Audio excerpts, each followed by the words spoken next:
peace be upon you, and welcome to a new episode. In the photo you're looking at now are two victims of one of the most horrific crimes Algeria has witnessed in its modern history. This picture was taken while they were still alive, happy, laughing, and playing, without anyone imagining that just a few days later, the very streets where they played would become the scene of one of the most heartbreaking stories you will ever hear.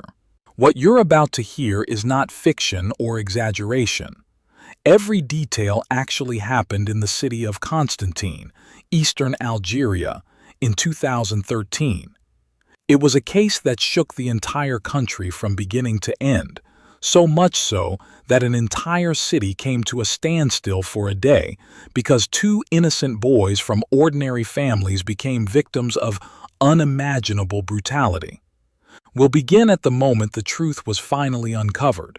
It all happened right in front of a group of construction workers who had no idea that what they were about to witness that night would remain etched in their memories for the rest of their lives.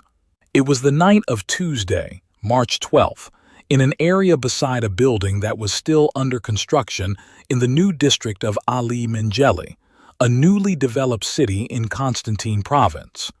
A group of workers had spent the night at the construction site so they could start work early the following morning. Suddenly, they heard a car pull up in front of the unfinished building. A man stepped out carrying two items.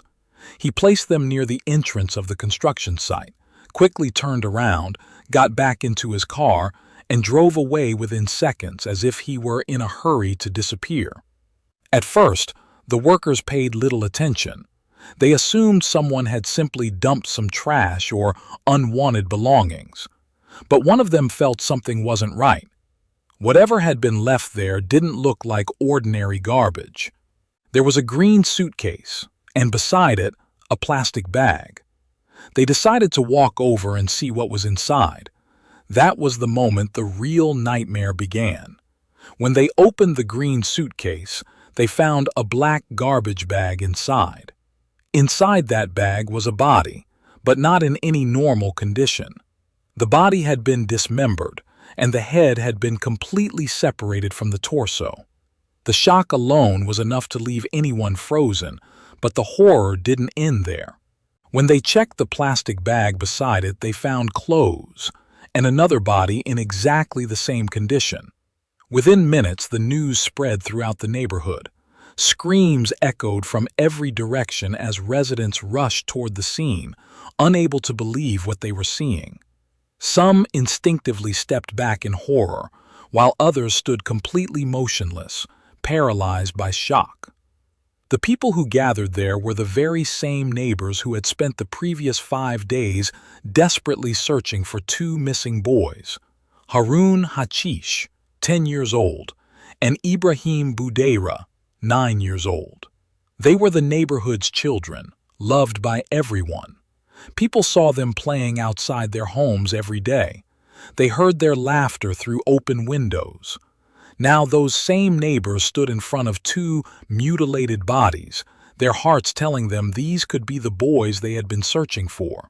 Tears began falling long before the victims' identities could be officially confirmed.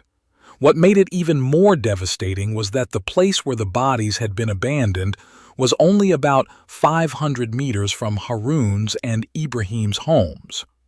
While everyone had spent days searching far and wide, the boys had been terrifyingly close the entire time. The news reached their families within minutes.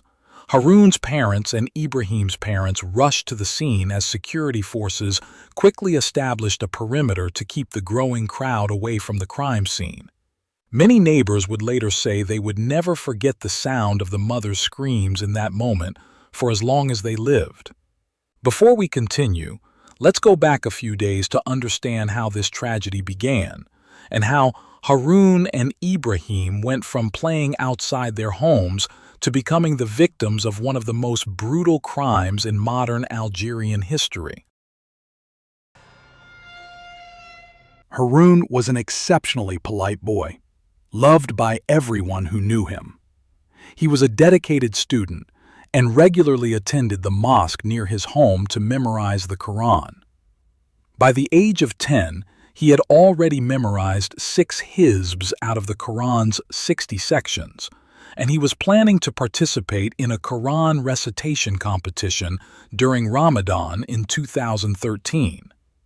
His neighbors often described him as the kind of son every mother wishes for: quiet, respectful, and well-mannered. His best friend Ibrahim was a 4th-grade student at Musa Hamlawi Primary School in the village of Boushaba on the Ain Smara Road. He was the only boy among 6 sisters. His mother often said that the day he was born, everything changed for their family because he was the son they had long prayed and waited for after having 6 daughters. Haroun and Ibrahim were inseparable friends, spending nearly every afternoon together after school, playing in the street outside their homes. On March 7, 2013, the city was focused on one of the biggest football matches of the season: CS Constantine versus MC Alger. It was one of the most anticipated games of the year, and because football was so popular in the area, the streets were almost completely empty. Most of the men and young people had gone to the stadium, while the police officers who would normally patrol the neighborhoods had been deployed inside the stadium to maintain security and prevent crowd violence, something that was common during high-profile matches. It was sometime between 3:30 and 4 p.m., right in the middle of the match.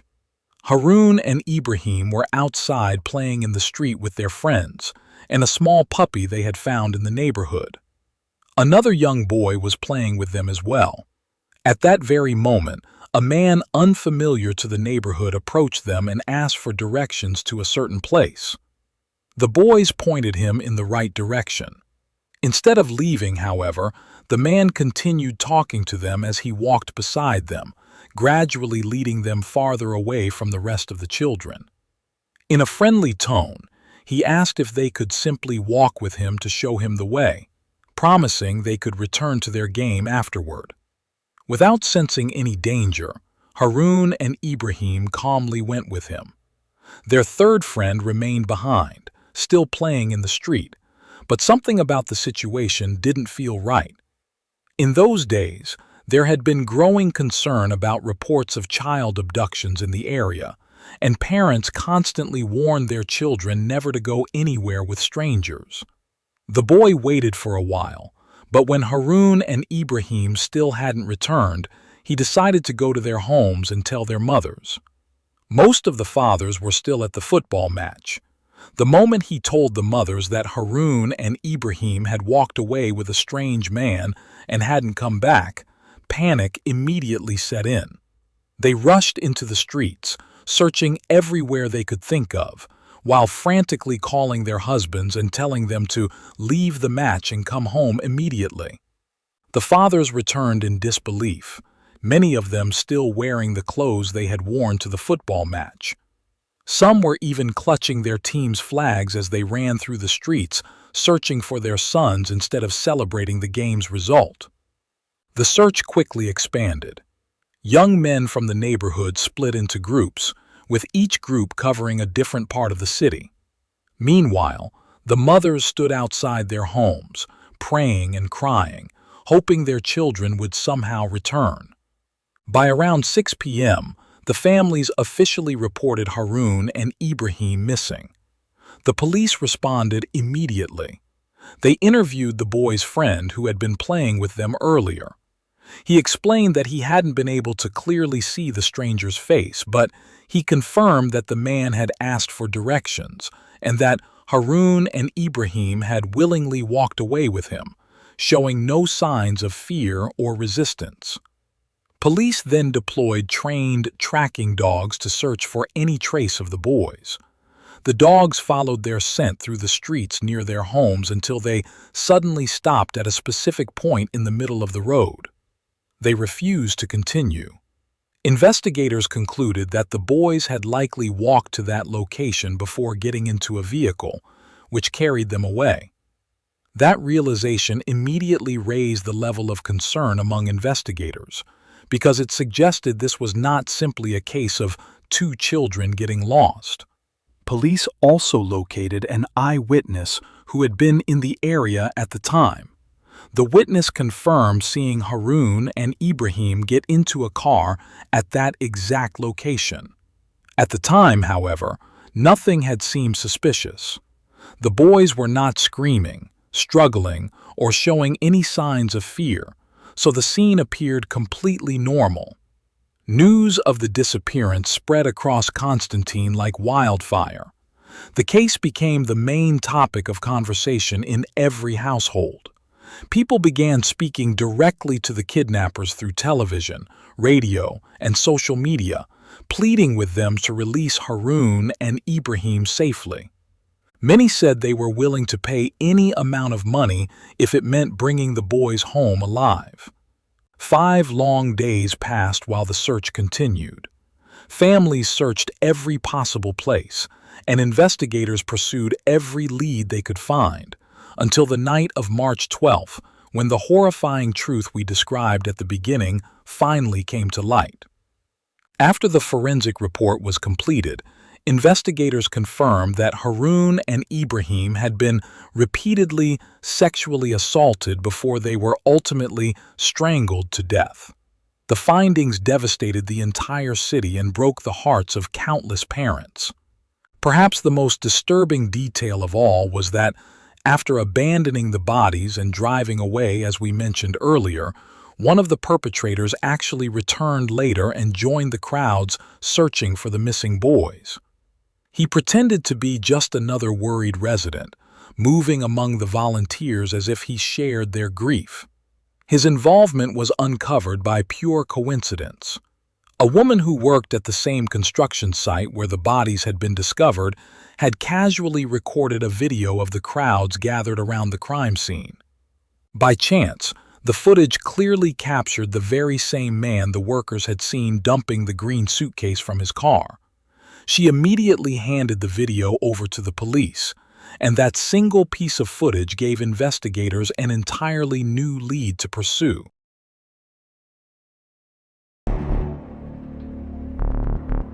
Around the same time, another eyewitness came forward, a Chinese construction worker who was employed in the same building area and was living there as part of one of the Chinese construction projects operating in the city at the time. He told investigators that on the Saturday before the bodies were discovered, 2 days earlier, he had seen 2 young men entering the unfinished building with 2 boys. He also stated that the building's caretaker was with them and had opened the door without asking any questions. That information was enough for the police to act immediately. They arrested the building caretaker for questioning, and after noticing inconsistencies and contradictions in his statements, investigators were eventually able to identify the 2 men who had entered the building that day. That was the first time the suspects' names emerged. The first was a 23-year-old man named Hamza, who was widely known by the nickname Catastrophe. The second was a much older man, 38-year-old Lamine, commonly known as Mamin. He worked as a parking garage attendant in the same area, specifically in urban unit number 17 of the new city of Ali Mendjeli. A third suspect was a 27-year-old man named Bilal, whose role differed from that of the other 2, as would later become clear during the investigation. After Hamza, known as Catastrophe, was arrested, investigators quickly realized they were dealing with someone whose behavior was highly unusual.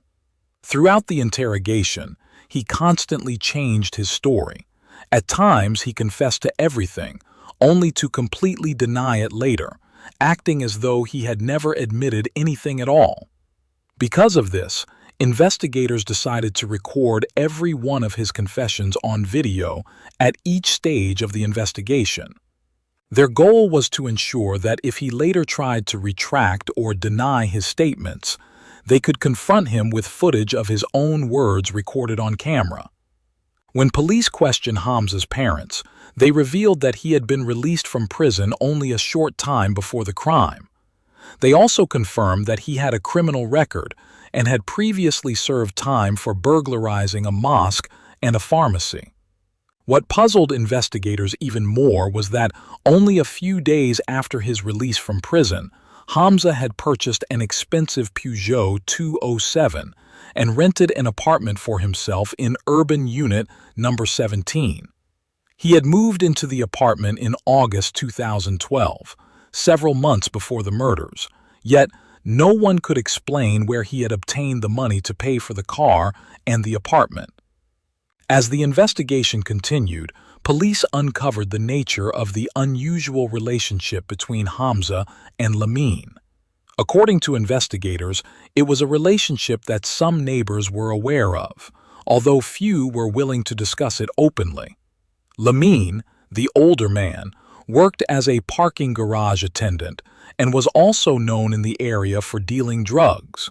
Investigators concluded that he financially supported Hamza, paying for his apartment and other expenses so that Hamza would stay with him. According to the investigation, the relationship was based on mutual exploitation.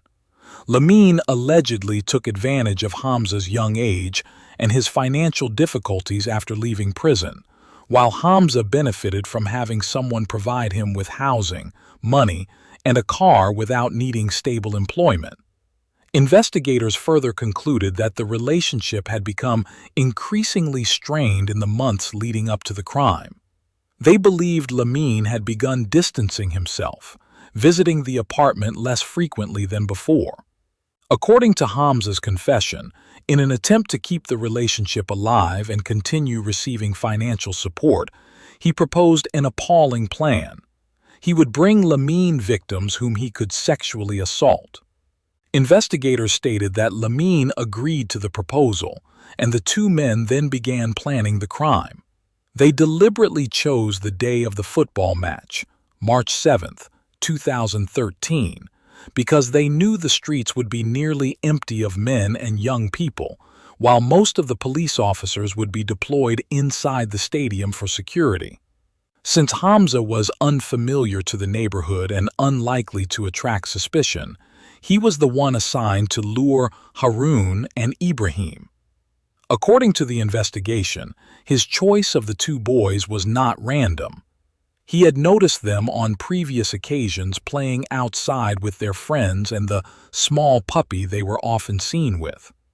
After memorizing their faces, he decided they would be his targets when the opportunity arose. When the right day came, Hamza approached the boys and pretended to ask for directions, making sure they would walk with him without becoming suspicious. After gradually leading them away from the other children, they got into his car. He drove around for a while before taking them to Lamine's apartment, where Lamine was already waiting. That was where their captivity began. Haroun and Ibrahim were held inside the apartment where, according to the forensic report and the investigation, they were subjected to repeated sexual assaults. The perpetrators soon found themselves facing a problem they had not anticipated. The disappearance of the two boys had quickly become a major national story. Media coverage intensified by the day, and the police investigation was closing in on them from every direction. According to their later confessions, they became convinced that if Haroun and Ibrahim were released alive, the boys would immediately identify them to the police. Since both victims had seen them clearly, and the suspects were familiar with the neighborhood, investigators concluded that the perpetrators feared they would be arrested within hours. That realization led them to make the horrific decision to kill the boys. According to the investigation, they strangled Haroun and Ibrahim before dismembering their bodies.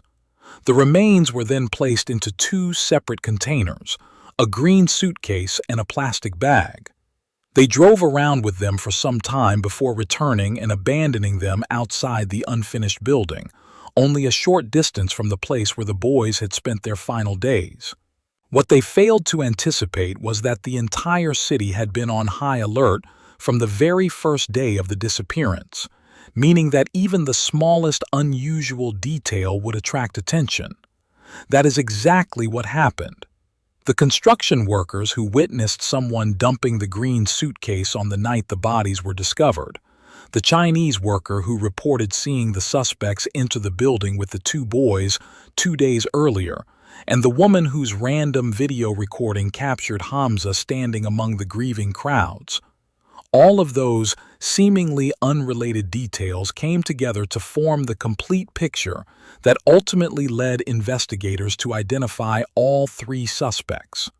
Hamza and Lamine were arrested, along with Bilal, who investigators determined had been present during the initial abduction but failed to report it to the authorities despite knowing what had happened. As a result, he was charged with failing to report a serious crime. After the investigation was completed, the case was referred to trial.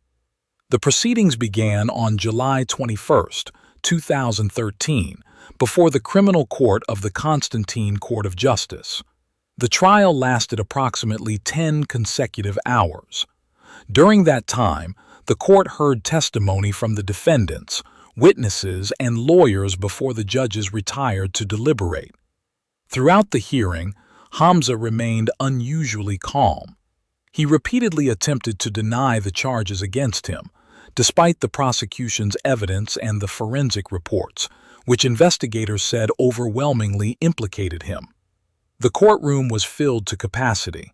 The victims' families, the defendants' relatives, journalists, and ordinary citizens all attended, hoping to witness the conclusion of a case that had gripped the city for months. Outside the courthouse, security forces established a heavy police presence because public anger had reached an extraordinary level. At the conclusion of the trial, the judge delivered the verdict. Hamza, known as Catastrophe, and Lamine, known as Mamin, were both sentenced to death after being convicted of kidnapping, aggravated sexual assault, and premeditated murder. Bilal was sentenced to 10 years in prison after being convicted in connection with the kidnapping and for failing to report the crime to the authorities. Although the court imposed the death penalty, there is an important fact that must be noted. Algeria has maintained a moratorium on execution since 1993. As a result, while the death sentences remain legally in force, they have not been carried out. To this day, the convicted men remain in prison, living under death sentences that exist in law but have not been enforced. The crime sparked an unprecedented wave of public outrage from the moment the bodies were discovered. During the funeral procession, hundreds of residents marched together to mourn the two boys. Demonstrations continued for days outside the Constantine provincial government headquarters, where protesters demanded that the authorities resume carrying out death sentences rather than leaving them unenforced. A general strike also brought much of the city to a standstill for an entire day. Shops closed their doors, schools suspended normal activity, and the streets were nearly deserted as many residents dressed in black to mourn the victims. There were also scattered incidents of unrest. Some grieving residents even attempted to reach the suspects themselves before the judicial process could run its course, prompting the authorities to impose exceptionally tight security around police facilities and the courthouse throughout both the investigation and the trial. For many years, the story of Haroun and Ibrahim has remained deeply rooted in the memory of the people of Constantine, not only as a horrific crime, but as a lasting reminder of how a single moment of vulnerability or misplaced trust in a stranger can have devastating consequences. To this day, many local residents continue to remember the two boys on special occasions, regularly visit their graves, and say that what happened to them should never be forgotten, no matter how much time passes. And with that, today's episode comes to an end. If this is your first time on the channel, don't forget to subscribe and turn on the notification bell so you receive all the new episodes. See you in a new episode. Goodbye.